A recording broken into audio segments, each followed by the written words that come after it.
कहानी की शुरुआत में हमें रॉ एजेंट्स को दिखाया जाता है जिन्हें खबर मिलती है कि दूसरे देश से बड़ी सावधानी के साथ 4 कंटेनर इंडिया में लाए जा रहे हैं। उन कंटेनर्स में क्या है और उसे क्यों इंडिया में लाया गया है, इसके बारे में किसी को कोई खबर नहीं होती। साथ ही रॉ ऑफिसर्स की खास बात ये होती है कि उनके ऑफिस में कैलेंडर रखा जाता है। जब भी देश में आतंकवादियों का हमला होता है, कैलेंडर में वो दिन लाल कर दिया जाता है। इसलिए एक सीनियर ऑफिसर मनोज नाम के एजेंट से कहता है, जो हो सके वो करो, पर मैं एक और लाल दिन देखना नहीं चाहता। ये लाल दिन हमारी वर्दी पर धब्बे जैसा है, जब तक साफ नहीं होगा मुझे सुकून नहीं मिलेगा। इसलिए जाओ और तुरंत उन कंटेनर्स को जब्त कर लो, और अगर कुछ गड़बड़ होने वाली हो तो उससे होने से पहले रोक दो। इस पर मनोज मान जाता है और अपने एजेंट्स की टीम को लेकर मिशन के लिए तैयार होता है। अगले सीन में हम प्रसाद नाम के एक आदमी को देखते हैं जो कि एक डिटेक्टिव एजेंसी में आता है। डिटेक्टिव प्रसाद से कहता है, बताइए क्या सहायता कर सकते हैं हम आपकी। प्रसाद कहता है, क्या बताऊं, मैं अपने बेटे जैक से बहुत परेशान हो चुका हूँ। ऐसा नहीं है कि मेरा बेटा टैलेंटेड नहीं है, वो कुछ ज्यादा ही टैलेंटेड है। बचपन में अच्छा क्रिकेट खेलता था तो सोचा क्रिकेटर बनेगा, लेकिन ट्रेनिंग करने वो तैयार नहीं हुआ। इसके बाद जैक ने फुटबॉल खेलना शुरू कर दिया। मैंने सोचा फुटबॉलर बनने का शौक होगा तो उसी की ट्रेनिंग दिलवा दी, पर 2 दिन में जैक को वो ट्रेनिंग भी छोड़नी पड़ी। वो वहाँ से छोड़कर आ गया। अब तक 24 अलग अलग कोचेस के पास जा चुका है। सभी ने जैक को बता दिया कि ये ट्रेनिंग करने वाला इंसान है ही नहीं। यही बात को लेकर मेरी उसमें बहस हो गई। मैंने उससे पूछा, कम से कम इतना तो बता दे कि तू करना क्या चाहता है, तू बनना क्या चाहता है, पर वो बताने को तैयार ही नहीं है। सिर्फ इतना कहता है कि जब बन जाऊंगा तब आपको बता दूंगा, पर मुझे डर है कि कहीं इन चक्करों में वो कोई गलत रास्ते पर ना चला जाए। इसलिए मैं आपके पास आया हूँ ताकि आप ये पता लगा सके कि जैक करता क्या है, क्या बनना चाहता है वो। तो डिटेक्टिव कहता है, फिक्र नॉट, मैं हूँ ना, मेरे हाथ तो कानून से भी लंबे हैं, सारा कच्चा चिट्ठा खोलकर आपके पास दे दूंगा उसका। सुनकर प्रसाद खुश होकर 1 लाख रुपए उस डिटेक्टिव को दे देता है। और दोस्तों यहाँ जैक, जिसका सपना है कि वो रॉ एजेंट बने, वो सीधे इंटरव्यू देने पहुंच जाता है जहाँ और भी लोग आए होते हैं। उन्हीं में जैक की मुलाकात होती है राज नाम के आईपीएस ऑफिसर से। उसकी भी चाहे रॉ एजेंट बनने की, तो वो भी इंटरव्यू देने के लिए आया हुआ है। अब जैसे जैक का नाम लिया जाता है ना, जैक तुरंत अंदर जाता है और सूटकेस भरकर फाइल इंटरव्यूअर के सामने रख देता है। उन फाइल्स में जैक ने जेब कतरों और इस तरह के छोटे मोटे अपराधों के बारे में लिखा होता है, जिसे उसने बिना किसी की मदद के सॉल्व किया है। दोस्तों इंटरव्यूअर उससे कहता है कि वो सब तो ठीक है, लेकिन पहले हमें ये बताओ कि तुम रॉ एजेंट क्यों बनना चाहते हो, मिलिट्री या पुलिस क्यों नहीं। तो जैक कहता है, आपका सवाल बिल्कुल परफेक्ट है। तो पुलिस कहना असल में देश के अंदर रहकर काम करती है। देश में कुछ प्रॉब्लम हो तो उसको ठीक करना पुलिस की जिम्मेदारी है। उसी तरह मिलिट्री देश के बॉर्डर पर रहकर बाहर से आने वाले खतरों से देश को बचाती है, लेकिन रॉ देश के सामने खड़ी होती है। जब भी खतरा आने वाला होता है, पहले वो उसकी जांच करती है और पहले देश को बचाने की कोशिश करती है। इसलिए मैं हमेशा देश के सामने खड़े रहना चाहता हूँ। ये सुनकर इंटरव्यूअर कहता है कि बढ़िया जवाब है तुम्हारा, लेकिन अब आपका इंटरव्यू खत्म हुआ। अगर आप सिलेक्ट हुए तो हम आपको फोन करके बता देंगे। ये सुनकर जैक खुशी खुशी चला जाता है, इस उम्मीद में कि मुझे नौकरी मिल गई शायद। पर अफसोस दोस्तों, उसे फोन आता ही नहीं। अब जैक जैसे घर आता है, उसको शक होता है कि कुछ लोग हैं जो उसका पीछा कर रहे हैं। पता है दोस्तों, ये असल में उसी डिटेक्टिव एजेंसी के बंदे हैं जो जैक के बारे में पता करना चाहते हैं कि आखिर ये करता क्या है। पर जैक ठहरा होशियार, वो बड़ी आसानी से उन्हें पछाड़ कर पीछे छोड़ देता है। उनमें एक लड़की भी शामिल होती है जिसका नाम अफसाना होता है, और ये उसी डिटेक्टिव एजेंसी की ओनर की बेटी है। और इसको भी दोस्तों जैक के बारे में पता करने का काम मिला हुआ है। जैक कहता है कि मोहतरमा, आपसे ना हो पाएगा। महज 10 सेकंड में मैंने पता कर लिया कि आप मुझ पर नजर रखे हुए हैं। मेरे पीछे टाइम पास करने से कोई फायदा नहीं होगा, चप्पल घिस जाएगी आपकी, लेकिन मेरे बारे में कभी पता नहीं कर पाओगी। इतना कहकर वो चला जाता है। ये देखकर अफसाना एकदम से गुस्सा हो जाती है कि देख लेना बेटा, आज तक मैं कभी कोई केस नहीं हारी, इस बार भी नहीं हारूंगी, चाहे जो भी हो जाए। जब तक इसकी कुंडली नहीं निकाल लेती ना, चैन से नहीं बैठूंगी। अब जैक राज के पास आकर कहता है, तुझे रॉ में नौकरी मिली क्या। राज कहता है, नहीं यार, अभी तक फोन तो नहीं आया। तो जैक कहता है, चला जा, तुझसे ऐसा रॉ वाला मिशन करवाऊंगा ना कि उसके बाद खुद रॉ चलकर हमारे पास आएंगे हमें नौकरी देने के लिए। तो राज उसकी बातों में आकर 10 दिन की छुट्टी ले लेता है, मतलब जहाँ पर वो काम कर रहा है वहाँ से छुट्टी ले लेता है। अब जैक कहता है कि देख भाई, अब्दुल नाम के एक बंदे के बारे में मुझे पता चला है। उसने सोशल मीडिया पर वीडियो डालकर बताया कि वो इंडिया में कहीं धमाका करने वाला है। मैंने अब्दुल की जानकारी निकाली, ये किसी आतंकवादी संगठन से जुड़ा हुआ नहीं है, लेकिन इस तरह की बातों से ऐसा लगता है कि उसका ब्रेन वॉश किया गया है। इसकी किसी बंदे से बात भी हुई है और उन लोगों ने इसको कुछ देने के लिए बाजार में मिलने भी बुलाया है। मुझे लगता है कि आतंकवादी इसका इस्तेमाल करना चाह रहे हैं ताकि इसकी मदद से वो कहीं बम ब्लास्ट करवा सके। अगर देख हम इसके ऊपर नजर रखें तो ये हमें आतंकवादियों के अड्डे तक पहुंचा सकता है। हमारे इस मिशन का नाम होगा ऑपरेशन बटरफ्लाई। है ना बढ़िया नाम। ये सुनकर राज भी हैरान हो जाता है कि वाह यार, क्या जानकारी निकाली है तूने।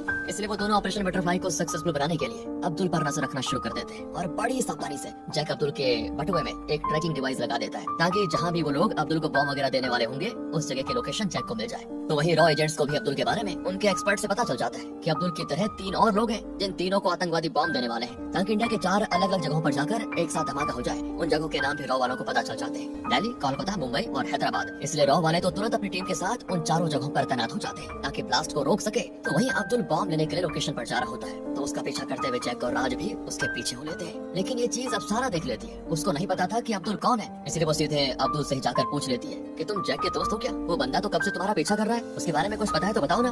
बस दोस्तों, ये सुनकर अब्दुल चौकन्ना हो जाता है कि कौन है तो मेरा पीछा कर रहा है। वो तुरंत ही भागने की कोशिश करता है वहाँ से, लेकिन जैक और राज उसको पकड़ लेते हैं। जैक उससे कहता है कि जिसने भी तुझे बम लेने के लिए भेजा है ना, उसको फोन कर और मेरा हुलिया बता ताकि तेरी जगह मैं बम लेने के लिए जाऊँ और तुरंत ही उन सब बदमाशों को पकड़ लो, बता जल्दी। तो अब्दुल अपने साथी अकबर नाम के बंदे को फोन करके उसे अपना हुलिया बता देता है। मतलब हुलिया तो वो जैक का बताता है, लेकिन उसे इस तरह बताता है कि ये मेरा हुलिया है और मैंने इस तरह के कपड़े पहने हुए हैं। अब क्या है कि अकबर ने कभी अब्दुल की शक्ल तक नहीं देखी थी, तो वो जैक को अब्दुल समझकर उससे ही बात करके उसको डायरेक्शन बताने लग जाता है कि यहाँ पर तुझे बॉम्ब मिलेगा, ले कर ले धमाका। जैक जैसे बॉम्ब वाले ट्रक के पास आ जाता है तो रॉ एजेंट्स को जैक पर शक होता है कि पक्का यही वो बंदा है। उनको शक होता है फिलहाल। अब वो जैसे जैक के पास आते हैं, रॉ एजेंट्स का ड्रोन एक बिल्डिंग की छत पर खड़े अकबर को देख लेता है और एजेंट्स को पता चल चुका होता है कि जैक अब्दुल नहीं है, अब्दुल तो कहीं और ही गायब हो गया है। वो सब अकबर को पकड़ने की कोशिश करते हैं, लेकिन वो लोग उसको पकड़ पाते। इससे पहले जैक वहाँ कर अकबर को बेहोश करके अपने साथ लेकर जाता है। जैक ने तो अकबर को उठाकर रॉ एजेंट्स के मिशन को खराब जो कर दिया है दोस्तों। सारे एजेंट्स परेशान होते हैं कि अकबर को किसने पकड़ा, हमने तो नहीं पकड़ा, ये फिर तीसरा है कौन जो हमारे बीच में आ रहा है। बेचारे जैक को नहीं पता कि इसी मिशन पर रॉ वाले भी होंगे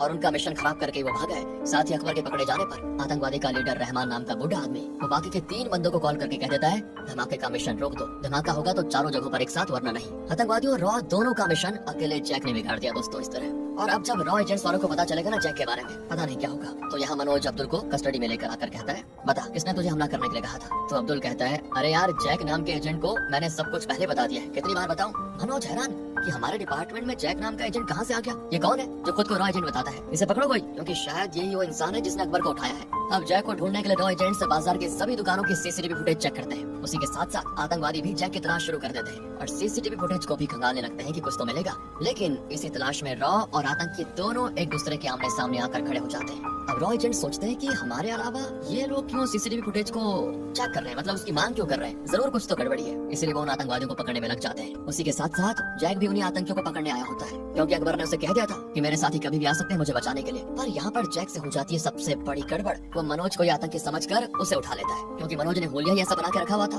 अब जैक को लगा कि यही अकबर का साथी है, तो उसने उसी को उठा लिया। हो गई गड़बड़। अब पहले तो जैक ने रॉ मिशन खराब कर दिया, अब तो उनके एजेंट को उठा लिया, पता नहीं क्या होगा। तो जैक मनोज और अकबर से कहता है अपने अपने साथियों का नंबर दो, फोन करके उनको बुलाना है ताकि सभी को पकड़ सको। तो अकबर अपने साथी का नंबर देता है और मनोज ने रॉ एजेंट का। दोनों के बंदे एक होटल में आकर मिलते हैं। उस होटल में जैक बुर्खा पहनकर पहुंच जाता है ताकि सभी को पकड़ सके। लेकिन यहाँ भी गड़बड़ी हो जाती है। रॉ एजेंट्स अपनी तैयारी के साथ आए होते हैं कि जिसने भी हमारे सर को पकड़ा है हम उसको नहीं छोड़ेंगे। इसी चीज से जैक को पता चल जाता है कि यार बहुत बड़ी गलती कर दी मैंने तो रॉ एजेंट को उठा लिया। वो तुरंत ही वहाँ से भागकर मनोज के पास आता है और कहता है कि सर माफ कर देना, गलती हो गई मुझसे। मनोज कहता है कि बेटा तू तो गया, तुझे तो सबसे पहले मैं जेल में डालूंगा, पहले हमारे मिशन खराब किया तूने, ऊपर से मेरा ही अपहरण कर लिया। तो जैक कहता है सर अगर ऐसा करोगे ना तो माफ करना, मैं आपको आजाद नहीं करूंगा, वरना जो मैं करने वाला हूँ आप वो होने नहीं देंगे। मैं आतंकवादियों को अकेले पकड़कर रॉ में अपनी जगह पक्की करना चाहता हूँ। लेकिन दोस्तों राज तो घबरा जाता है कि अब तो पक्का मेरी आईपीएस की नौकरी भी गई, बहुत बड़ी मुसीबत में पड़ गया। अरे नहीं बनना यार, ये रॉ एजेंट आतंकवादियों को हैंडल करना हमारा काम नहीं है, उनका काम है। और जैक इमोशनल होते हुए उससे कहता है कि भाई जब मुंबई के ताज होटल पर हमला हुआ था उसी हमले में मेरी माँ मारी गई थी,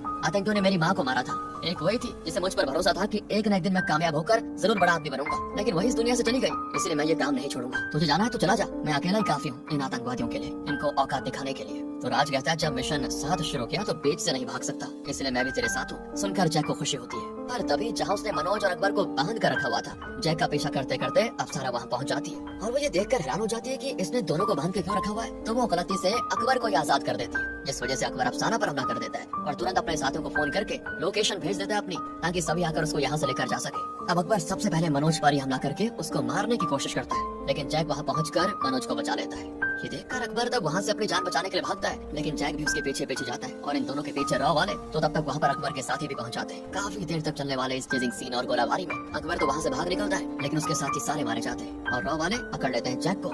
जैक और राज को रॉ ऑफिस लेकर आया जाता है, जहाँ मनोज दोनों को खूब मारता है कि दिमाग में भूसा भर के रखा हुआ है क्या तुम्हारा, सारा मिशन खराब कर दिया हमारा। तो जैक कहता है कि सर हम तो अपना मिशन कर रहे थे, आप ही बीच में आ गए, हमारी कोई गलती नहीं है, हम खुद को साबित करना चाह रहे थे कि हम भी एजेंट बनने के लायक हैं। मनोज कहता है एजेंट छोड़ो, जोकर बनने के लायक भी नहीं हो तुम, दिमाग ठिकाने पर नहीं है तुम्हारा, और चले एजेंट बनने के लिए। आखिरी वार्निंग दे रहा हूँ, आइंदा हमारे मिशन के बीच में घुसे तो अच्छा नहीं होगा। इतना कहकर वो जैक और राज को ऑफिस से धक्के मारकर बाहर कर देता है। अब जैक की उम्मीद टूटने की वजह से वो उदास घर में बैठा होता है। उसकी ये उदासी उसके पिता से देखी नहीं जाती और तब उसके पिता उससे कहते हैं कि देख बेटा, मुझे ये तो नहीं पता कि तू क्या कर रहा है, लेकिन तेरी शक्ल देखकर लग रहा है कि तू परेशान है। बेटा परेशान मत हो, जैसा तेरी माँ को तुझ पर भरोसा था वैसे ही मुझे भी तुझ पर उतना ही भरोसा है कि तू जरूर एक दिन कामयाब होगा। सुनकर जैक को फिर थोड़ा मोटिवेशन आता है और वो अपने पिता से कहता है कि देख लेना पापा, जिन लोगों ने मुझे नौकरी से धक्के मार कर निकाला वही लोग आएंगे मेरे पास नौकरी के लिए, ये मेरा वादा है आपसे। इतना कहकर जैक फिर से आतंकियों के मिशन पर लग जाता है। अकबर तो भाग चुका था, लेकिन उसके बैग से जैक को एक दवाई मिली थी जो कान में दर्द की होती है। वो दवा नेपाल से खरीदी गई थी। जैक समझ जाता है कि अकबर नेपाल में ही कहीं छुपा हुआ है, वहीं से उसने दवा खरीदी है।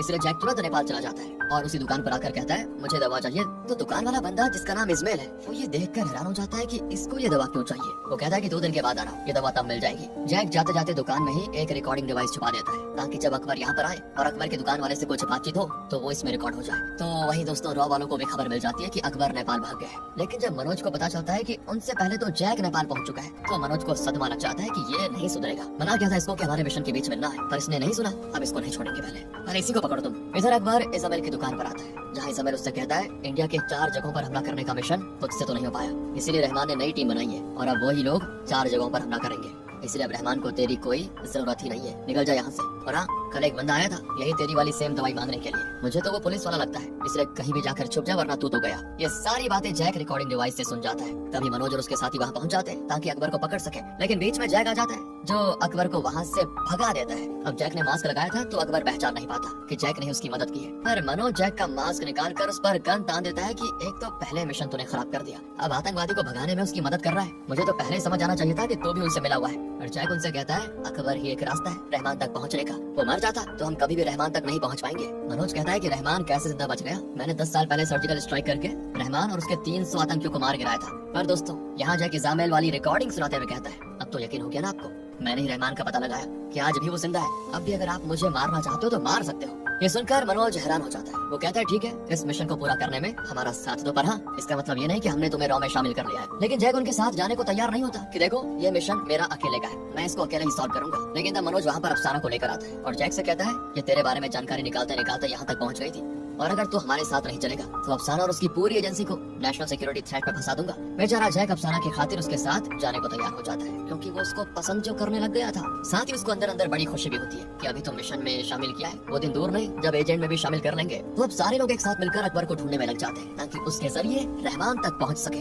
लेकिन जब वो उन्हें मिलता है तो उसकी जान जा चुकी होती है, किसी ने उसको पहले मार दिया था। और वहाँ रॉ एजेंट्स के लिए एक नोट भी मौजूद होता है कि कल के दिन इंडिया पर धमाका होगा, रोक सकते हो तो रोक लो, तुम्हारा अपना रहमान। ये पढ़कर सभी के होश उड़ जाते हैं कि यहाँ से कैसे हमले को रोकेंगे। अकबर ही था जो हमें रहमान तक पहुँचा सकता था, ये तो मर गया। और असल में दोस्तों अकबर को भी रहमान नहीं मरवाया था क्योंकि रहमान को पता चल चुका था कि उसके जरिए रॉ वाले उस तक पहुँचना चाहते हैं। लेकिन अभी तक वो रॉ वालों से एक कदम आगे ही चल रहा है और अभी कोई उम्मीद न होने की वजह से भी जैक को तुरंत एक आइडिया आता है। वो चुपके से इसाबेल का पीछा करता है। वो दवाई वाला बंदा दोस्तों भूल तो नहीं गए उसको, और उसको दबोचने के बाद वो उसकी पहले खूब धुलाई करता है। कहता है बता कहाँ मिलेगा तेरा रहमान। इसाबेल इतनी ज्यादा मार खाने के बाद टूट चुका था तो वो रहमान की लोकेशन उसको बता देता है। इसलिए मनोज और बाकी रहमान को पकड़ने के लिए निकल जाते हैं, पर जैक वहीं रुक जाता है ताकि इस बार कहीं फिर से उसकी वजह से मिशन खराब ना हो जाए। पर सभी के जाने के बाद जैक इसाबेल को देखता है तो वो उसको बड़ा खुश दिखता है। जैक को समझ नहीं आता कि इनका सबसे मेन आतंकी पकड़ा जाने वाला है और ये इतना खुश हो रहा है क्यों। तब जैक के दिमाग का ढक्कन खुलता है और उसे समझ आता है कि इसाबेल ने झूठ कहा कि रहमान कहाँ मौजूद है। उसने झूठी लोकेशन बताई और जैसे मनोज और बाकी वहाँ जाएंगे वहाँ आतंकी पहले से तैयार होंगे जो रॉ एजेंट्स को मार सकते हैं। ये जानकर जैक घबरा जाता है कि मुझसे क्या हो गया, मुझको सबको बचाना होगा। तो वो तुरंत ही बाइक लेकर मनोज और बाकियों की गाड़ी से आगे हो जाता है और जहाँ इसाबेल ने कहा था कि रहमान मिलेगा वहाँ हजारों आतंकी रॉ एजेंट्स के आने के इंतजार में होते हैं क्योंकि इनको ही पकड़ने के लिए इसाबेल ने गलत लोकेशन बताई थी।